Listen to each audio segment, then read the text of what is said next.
Want to put something out there at your school for National School Counseling Week, but short on time and energy? I've got you covered. Sign up for my 4-day advocacy email challenge where I have some ready-made email templates for you to copy, paste, and insert your own info in and send out to your admin, teachers, and staff. You can use these during National School Counseling Week or truly any time of the year that you want to run a mini PR campaign for your role. Grab these templates today by going to counselorclick.com/challenge.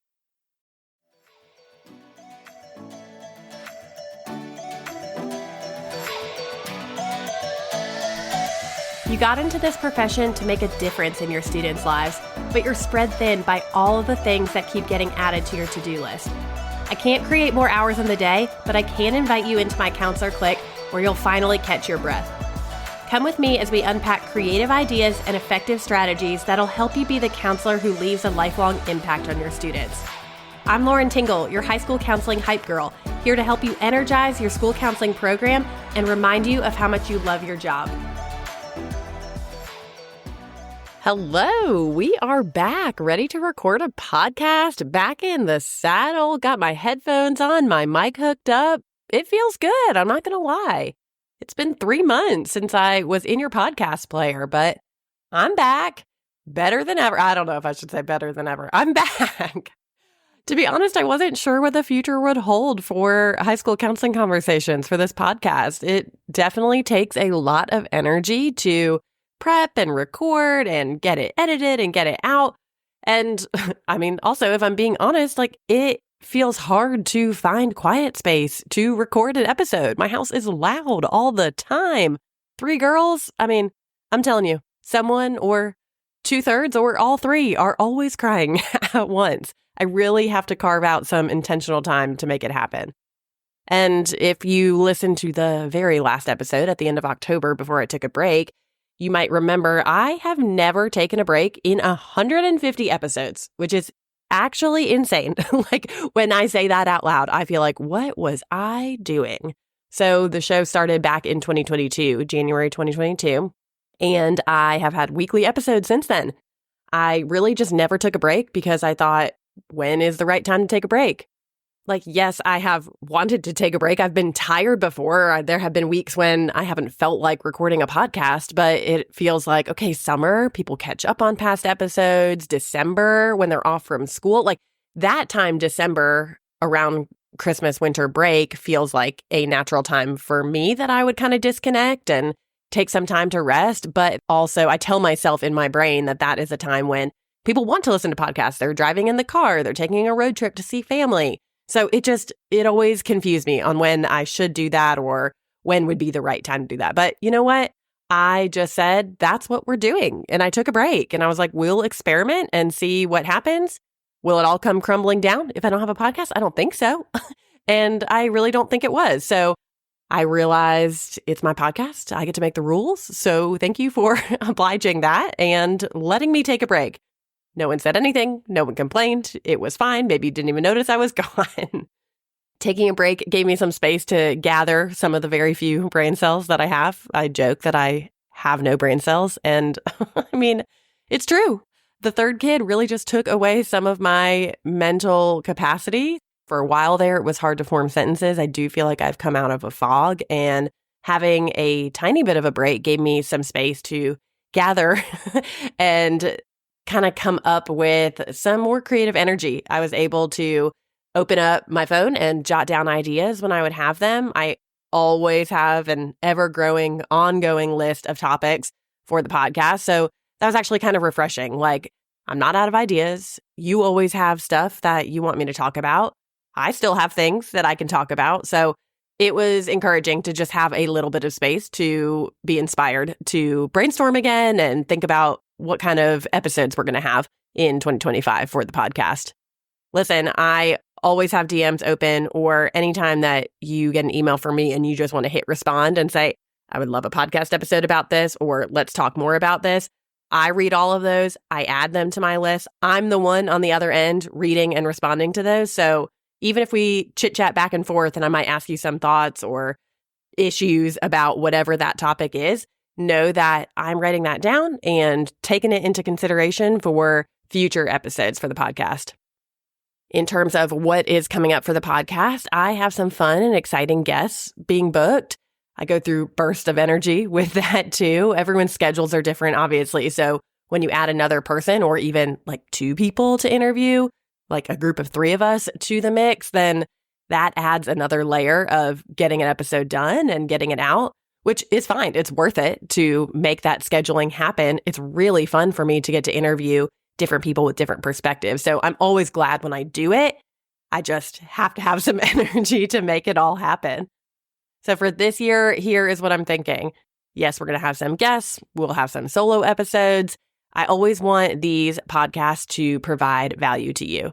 I would be lying if I said I'm confident all the time in putting out new episodes. I do get a little self-conscious. I do struggle with imposter syndrome, hoping that you never walk away from a podcast episode thinking like, why did I listen to that? I did not get anything from that. That was a waste of my time. I don't know. That's just a personal problem that I have that I probably need to work on.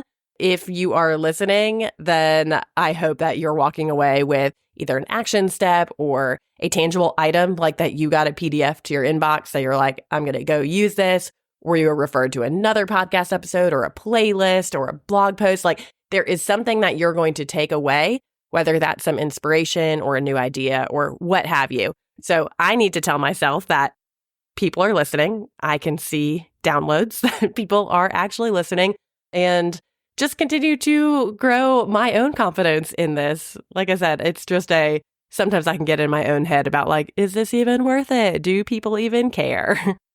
If you're looking for a past episode or a past topic, again, you can always DM me. I feel like I have a running Rolodex of episodes in my brain, and I usually know where to find it.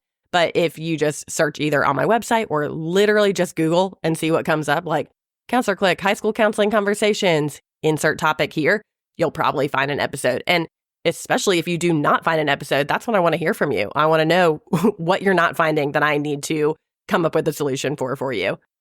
I think a theme that you're going to hear for this year with the podcast is me saying, if you like this podcast, please share it with a friend. That'll probably be like your call to action to you a lot, because I think that your opinion holds so much value. You sharing a specific episode with a co-counselor, your administrator, a counselor from another high school in your area, your district director or school counselors within your district, I don't know, your entire department. When you do like a little mini PD with an episode, all of that stuff is so valuable. Just like think about the word of mouth and the impact that can have. That's how I find new shows to listen to. Someone tells me you have to listen to this episode and sends it to me in a text message. I think that Apple does a great job of being able to just even share a specific episode with somebody else. So I share episodes like that with people all the time. I would encourage you, if you find value in high school counseling conversations, that you would just share this with a friend. Another, let's call it a theme for the year that I've been thinking about is offering more exclusive things just for my email list. So if you are getting emails from me already, then great. You will just stay tuned for what pops into your inbox this year. If you're not on my email list already, consider this your sign to go ahead and make that happen. I want you to go to counselorclick.com/challenge, whether you're on it or not. Maybe I'll send it out to you if you're already on my list. If you're not, this is how you're going to get this free resource. This is a 4-day email advocacy challenge, is what I like to call it. It is perfect if you are someone who is looking to do the most while simultaneously doing the least during National School Counseling Week. So go to counselorclick.com/challenge, and I have some email templates ready to go for you to send out to all your people. Okay, lastly, I guess we're just going to continue with this theme thing. Lastly, maybe a personal theme that I've kind of decided on for the year. I kind of picked a word of the year. I've done that the last couple of years, and it's been fun to look back on and to thread all of my goals and thoughts and how I steward my time like through that word of the year. So I think I've landed on the word cultivate, and that's going to go into my personal life and work life. And I don't know, maybe as a high school counselor, you want to take a word into your year to thread some commonality between your work and your home life. And maybe you're aspiring to do the same thing in both of those, and maybe one word can help you think through your goals in both of those. That's kind of what I'm doing right now. So for cultivate, I'm thinking of it in terms of you all and what Counselor Click can do to serve you. I don't think I'm coming up with lots of brand new stuff to put out there for you. I'm trying to cultivate and better what I have in front of me to help you better do your jobs. I want you to have passion and purpose in what you're doing every day as a high school counselor because it is such meaningful work. And so if I can cultivate what I've already done for you to make that better and to make that more meaningful for you, then I think that I am doing my job right now. And then personally, I'm trying to cultivate just a slowness. This is always something that I have to really work at. Whenever you see someone, you're like, how are you doing? And they're like, I'm really busy. It's like, that's our default. I'm talking about me, but I'm talking about a lot of relationships with people around me are busy all the time. We're perpetually busy. And I think stopping to cultivate a slowness, like more of a walking pace than a hustling and running and sprinting pace, is very anti what I'm usually all about. Like it goes against my nature to slow down. And maybe that resonates with you too. I am re-listening to an audiobook that I have listened to in the past that I absolutely love. It's called The Ruthless Elimination of Hurry by John Mark Comer. Forewarning, if you care or not, it's a Christian perspective. The author is a pastor, and he offers just this perspective that we are all hustling and running ourselves into the ground. And like, for what expense? And I just listened to an example that he gave. He said, years ago, we thought that with technology, we'd all be working 20-hour weeks. We'd have all of this free time. And it's like, no, we found ways to fill our time. And so just actively pressing against the busyness, the noise, it's something that's really hard for me. And I don't know why I'm telling you this other than I feel like I have to work really hard at it. And maybe just so you would know that you're not in isolation if you're working hard at that too, whether that is in your personal life, your professional life, or the way that both of those meet together. That's what I'm listening to. That's what I'm learning. That's what I'm reading. Let's shift gears into school counseling world and talk about you for a second. I'm sitting here thinking of all the hard stuff you're doing right now in second semester. We've shifted gears, come back from winter break. You've hit the ground running. If you're on a block schedule, that means that you are in schedule change season again. Like you already were exhausted by that in the fall, and then you do it 2 times a year. You are tired of saying no to those schedule changes, or you're tired of being the bad guy who always has to say no, even when admin makes the changes behind your back and doesn't support you. That is exhausting. Maybe you are finding yourself working through lunch yet again. You look up and you look at the clock and you realize, I haven't stopped to go to the bathroom all day. What other job do you do that in? I don't know. When I would tell my husband that that is what we do as high school counselors, we move so quickly. Like I was just saying, we're so busy. We don't even stop to take care of ourselves and eat lunch, eat a snack, go to the bathroom, finish a bite before somebody is walking in and we're having another conversation. You're still responding to parent emails at this point in the year. They don't stop. I recently laughed where I saw a post somewhere and there was something like, I left you a voicemail and you didn't call me back. And I just thought, why is that so common? Are all of these voicemails from parents going to some cloud out in the middle of nowhere where I don't get them back? You're like, well, I would call you back, but I have no record of you calling. And I laughed because I didn't realize this was such a common experience across the board with high school counselors. But you are responding to parent emails. You're responding to parent voicemails. There isn't really a season where that slows down. And sometimes those can get really stressful when you are trying to actively step away and separate work from home and you peek at your email or you peek at that voicemail that came through transcribed to your email and you are worried about what you're walking into the next day. I just want to tell you that I see you. I know that that doesn't slow down at different times of the year and it ramps up, it feels like, once you have taken a little bit of a break over winter break and you're coming back and you're wondering, why do these people need me all the time?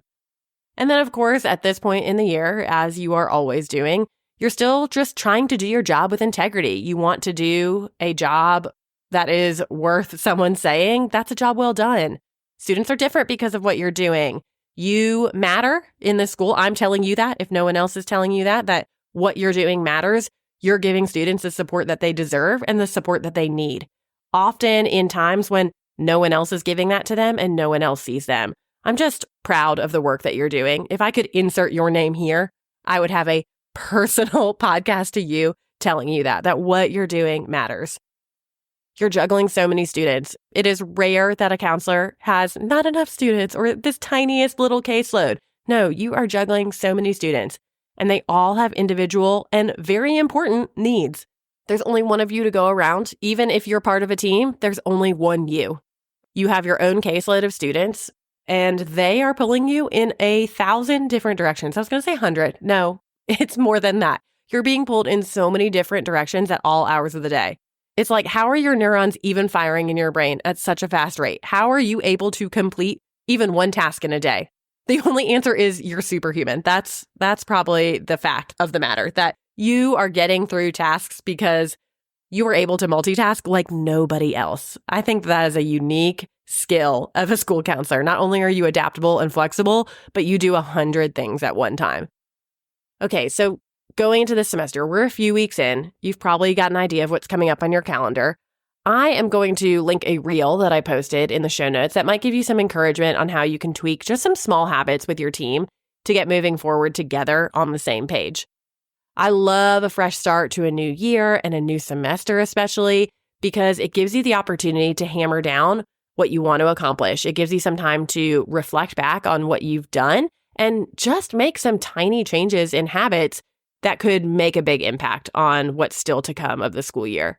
Like, you know this in working with students. You're telling students all the time, hey, it's a fresh semester. You have new teachers, you have new classes, you have a new opportunity to start fresh, get good grades. Like, you're doing that preaching to your students already, so it's time to preach that to ourselves. A new school schedule is the ultimate runway to achieving your goals as the high school counselor because you get that fresh start too. So I challenge you, what are you hoping to accomplish this school year before the end comes? Like, it sneaks up on you so fast, especially if you have responsibilities with seniors that start so early and all of a sudden you are thinking about the end of the year right now. I've personally always found it more helpful to have fewer goals than too many goals. Like, you should be able to name what those goals are and not forget about what they are. Like, you don't have that many of them. It's easier to manage. It's easier to remember what the goal is and what you're shooting for. If you want more support this year on strengthening your school counseling program, aligning your actions to your goals, like taking steps to make classrooms get on your calendar or make small groups happen. A lot of you on Instagram were saying that was a goal for you this year. I really ultimately want you to be able to make an impact on your students without running that hamster wheel over and over again and just being so exhausted. Like, being proactive instead of reactive, so that your students can feel what it's like to have an amazing school counselor who is able to do it all. I don't know that we'll ever get to that point where we can do it all. But if that is something that you're hoping to make more of a journey towards, then I'd love for you to join us inside the Click Collaborative. It's my high school membership. It's PD driven. You kind of choose your own adventure inside with video and audio, and you choose what you want to learn about. There's a bunch of different categories. There's over 25 videos. You don't have to watch them all. You probably won't watch them all. I don't know that anyone has watched them all, but I want it to be an option for you to just engage in some relevant high school counseling, professional development, if that is something that could help you get to those goals this year. The point of this episode was really just to say, hey, I'm back. This is what I've been up to. And then also to look at you, hypothetically speaking, through this podcast and say, I see you, I hear you, I love interacting with you on Instagram. We've had some great comments in DMs recently. And then just to encourage you, you've got this. It's a fresh start. It's a second semester. Whether your year looks like focusing on refining some of the ways that you work right now or cultivating some slowness at home, I'm here for it. I'm excited for you, and I'm excited for our upcoming episodes and our year together. So thanks for listening to the podcast. If you listened to this episode and you thought High School Counseling Conversations is a podcast I want to check in with each week, or at least read the title and see if it's something that pertains to me, go ahead and smash that follow button where you listen to your podcast in your podcast player so that every time there's a new episode on Mondays, it pops into your podcast player and you're reminded to listen. I'll see you next week. Thanks for listening to today's episode of High School Counseling Conversations. All the links I talked about today can be found in the show notes and also at counselorclick.com/podcast. Be sure to hit follow wherever you listen to your podcast so that you never miss a new episode. Connect with me over on Instagram. Feel free to send me a DM at CounselorClique. That's CLIQUE. I'll see you next week.